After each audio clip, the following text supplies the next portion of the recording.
your time. Perhaps I feel that some of you can ask maybe questions outside this conference as well. You have got the contact points. You can actually, write a mail to the people who know the subject matter. So I really wish to thank everyone who helped in organizing this event in a really meaningful way. Let me also thank Ashutosh and Krishna from the center, and also other staff from the Center for Trade and Investment Law who made this happen. My special thanks to the DGTR officials as well. They have been also supporting the organization of this event. And let me also thank, the Rules Division of the WTO. So the WTO Rules Division Director also participated in this program. And we sought their participation as part of the WTO Chair program. And the WTO Secretariat has been extremely supportive in this endeavor as well. So without further ado, let me close my remarks, but let me offer my sincere thanks to everyone. And I hope that we can have more meaningful sessions in the future. We'll let you know whenever an event happens, and looking forward to meeting you. Thanks a lot. Thank you, sir, for your remarks and underscoring the importance of MSMEs for our country. Now, I would like to invite Sri Anand Swaroop to deliver his special address.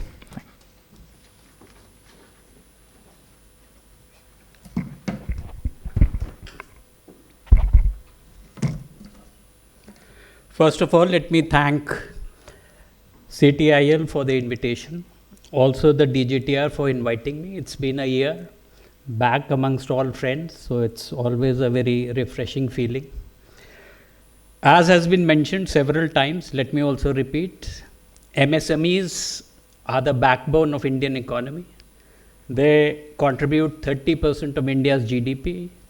They constitute 45% of India's manufacturing output. They constitute 48% of India's exports. They contribute 25% of India's total employment. They are the biggest employers after agriculture in this country. So that shows, that establishes the importance of MSMEs in Indian economy. However, although the MSMEs are so important to the Indian economy, yet MSMEs are also very vulnerable to any unfair trade practices. In fact, MSMEs are the first who fall in line when unfair trade practices happen. We keep on listening how many small industries have closed down and how many are on the verge of closure. It is because of cheap imports which are coming and ruining the backbone of the Indian economy. So there are several challenges which the MSMEs face, and we have so many from the MSMEs sitting before us. There is limited awareness, as we could see so many questions being posed, such basic questions. Second, we have been hearing they have very limited resources. How do you get people who understand the nuances of complex investigations like the DGTR? Third, there is also a fear of retaliation. If I bring a case, ऐसा तो नहीं है कि मेरा supplier मेरे खिलाफ मुझे माल देना बंद कर देगा या मेरे खिलाफ कुछ एक्शन हो जाएगा. तीसरा, क्योंकि मेरे पास एसोसिएशंस नहीं हैं, हम क्या DGTR के सामने आ सकते हैं? So these are some of the challenges which the domestic industry faces. अभी हमने दोनों साइड के पक्ष देखे. विकास माथुर जी ने बहुत अच्छा प्रेजेंटेशन किया. बहुत सिंपल भाषा में उन्होंने बताया क्या है. फॉर्मेट 6A से उठाइए, F तक कर दीजिए, दे दीजिए डेटा, कोई इशू ही नहीं है. बहुत सिंपल है. दूसरी तरफ गुप्ता जी ने बताया एज इफ़ कि इतना रिक्वायरमेंट है कि MSME को एक्सेस ही नहीं है, वो वहाँ DGTR तक पहुँच ही नहीं सकता है. अब मेरा एक एडवांटेज है कि मैं DGTR भी रह चुका हूँ और अब मैं दूसरी साइड भी हूँ, तो अब मैं समझ रहा हूँ कि रियल चैलेंज है क्या. मेरे ख्याल से रियल चैलेंज जो सत्य है वो अर्ध सत्य है. कुछ जो विकास माथुर जी कह रहे हैं उसमें भी सत्यता है और कुछ जो गुप्ता जी कह रहे हैं उसमें भी सत्यता है. अब ये दोनों की सत्यता को कैसे ब्रिज करें, मतलब कैसे हम करें कि MSME का भी काम चल सके और at the same time DGTR का जो डेटा का रिक्वायरमेंट है वो भी पूरा हो सके. और वो बीच का रास्ता ही हम लोग यहाँ पर आज खोजने के लिए बैठे हुए हैं. ऐसा नहीं है कि MSMEs को एक्सेस नहीं है DGTR का। अभी 2 एग्जाम्पल आपके सामने हम लोग ने सुने। अब अगर मैं रिकॉल करूं, बहुत से एग्जाम्पल हैं। मोरबी टाइल इंडस्ट्री, जब वो DGTR के सामने आए थे, मुश्किल से 5 या 6 टाइल मैन्युफैक्चरर देश में थे। आज 800 से ज़्यादा टाइल मैन्युफैक्चरर्स देश में टाइल बना रहे हैं।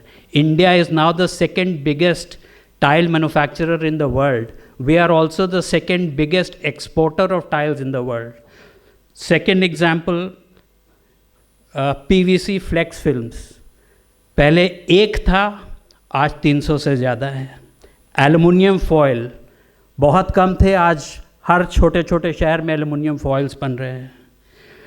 ग्रूव्ड कॉपर ट्यूब्स, पहले देश में बॉम्बे, ये भी एक सुओ मोटो केस ही इनिशिएट हुआ था।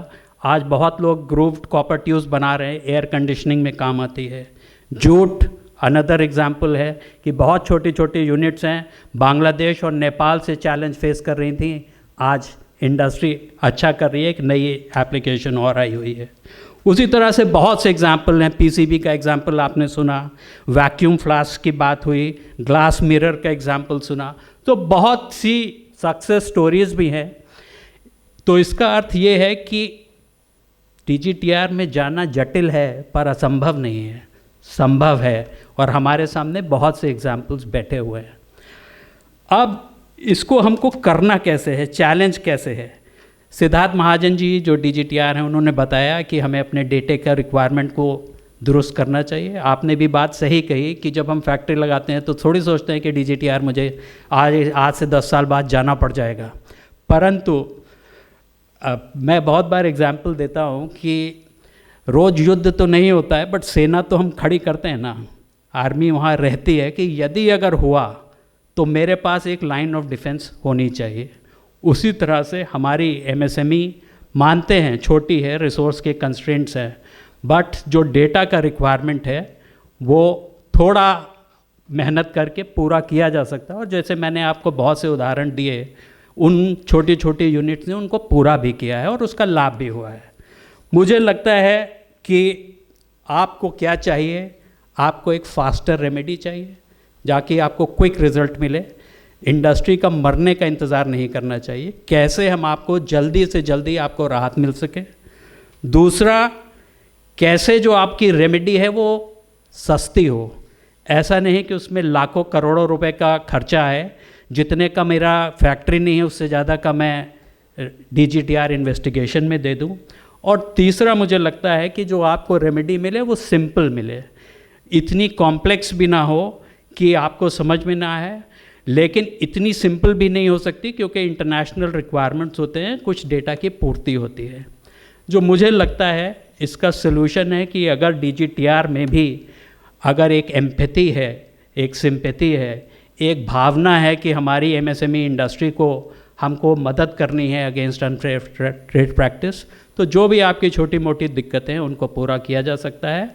और जैसा सिद्धार्थ महाजन जी ने बोला कि इसमें जो 3 या 4 मेन प्लेयर्स हैं, डोमेस्टिक इंडस्ट्री है, कंसल्टेंट्स हैं, DGTR है, मिनिस्ट्री ऑफ फाइनेंस है, अगर ये सब मिलकर कार्य करेंगे तो हमें श्योर, आई एम कॉन्फिडेंट कि आपको अनफेयर ट्रेड प्रैक्टिसेस से ज़्यादा दिक्कत होने की संभावना कम है। आप लोगों ने मुझे यहाँ आमंत्रित किया, उसके लिए बहुत बहुत धन्यवाद।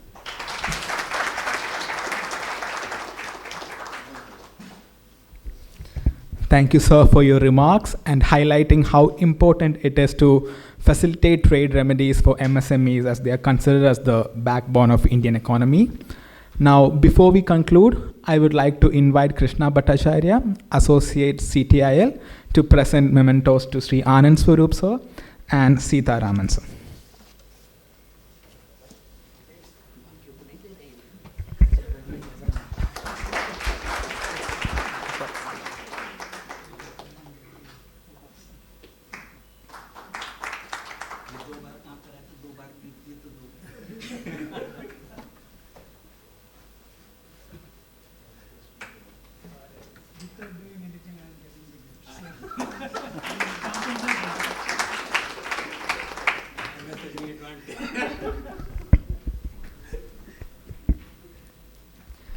We thank our panel of experts for answering all our questions diligently. We thank all our participants present here, the virtual participants, for making this workshop a success. And with that, we conclude the workshop. Thank you.